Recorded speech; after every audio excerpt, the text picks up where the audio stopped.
بسم اللہ الرحمن الرحیم۔ علم النحو 19واں سبق ہے اور فصل ہے معرب اور مبنی۔ معرب اور مبنی یعنی ہر جتنے بھی کلمے ہیں وہ آخری حرف کے اعراب کی تبدیلی کے اعتبار سے دو قسم پر ہے کہ اگر آخری حرف کے اعراب تبدیل ہوتے رہتے ہیں تو اس کو معرب کہیں گے، اور آخری حرف کے اعراب اگر تبدیل نہ ہو تو اس کو مبنی کہیں گے۔ تو یہ ہے، یہاں پر آپ دیکھ لیں کہ آخری وہ کلمہ ہے کہ جس کا آخری حرف ہمیشہ بدلتا رہتا ہو۔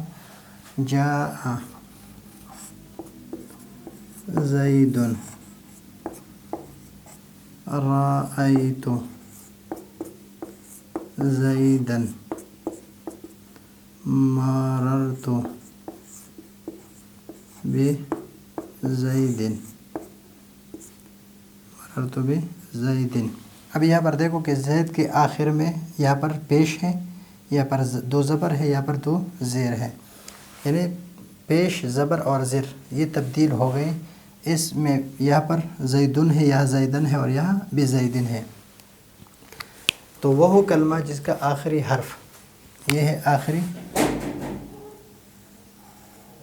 تو یہاں پر یہ لکھا ہے کہ آخری حرف، یہ آخری حرف ہمیشہ بدلتے رہتے، تو یہ دال ہے، یہ دال ہی رہے گا، آخری حرف یہی رہے گا، آخری حرف نہیں بدلے گا، بلکہ آخری حرف کے اعراب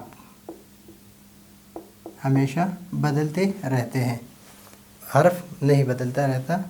آپ اگر کتاب میں پڑھیں گے تو اس کی جگہ یہی پر میرے خیال پہ یہ صحیح آئے گا۔ بس ابھی ہمارے پاس ایک عامل ہے، ایک معمول ہے، ایک اعراب ہے، اور ایک محل اعراب ہے۔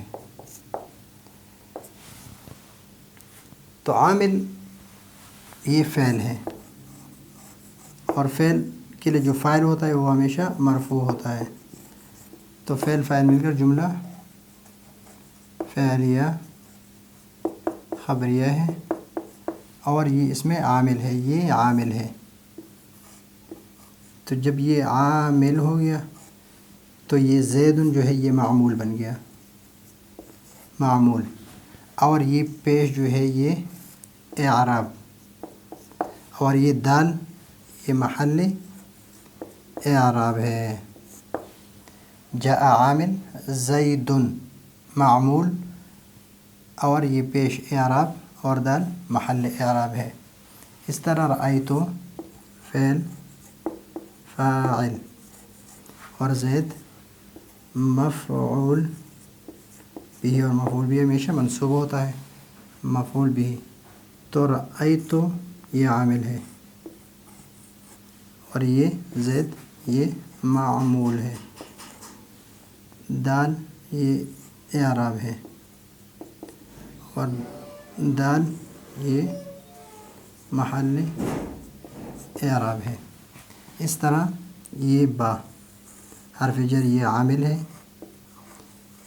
اور اس نے یہاں پر عمل کیا ہے تو یہ معمول ہے، اور اس کا عمل کیا ہے کہ اس نے جر دیا ہے، یہ جر دینا یہ عمل ہے، اور یہ دال یہ محل اعراب ہے، اور یہ اعراب ہے۔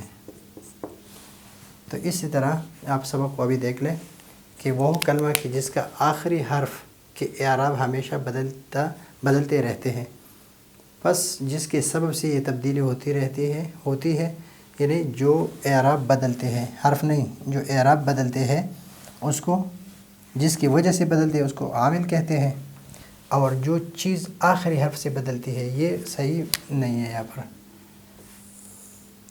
یعنی آخری جو، یعنی عامل کی وجہ سے جو چیز آخر میں بدلتی رہتی ہے اس کو اعراب کہتے ہیں، یہ اعراب ہے۔ پھر اعراب کہتے ہیں کہ اعراب دو قسم پر ہے، ایک ضمہ فتحہ اور کسرہ یہ ہے، اور یا الف، اس طرح اخوک، اخاک، اور اخیک، مسلمان، مسلمین،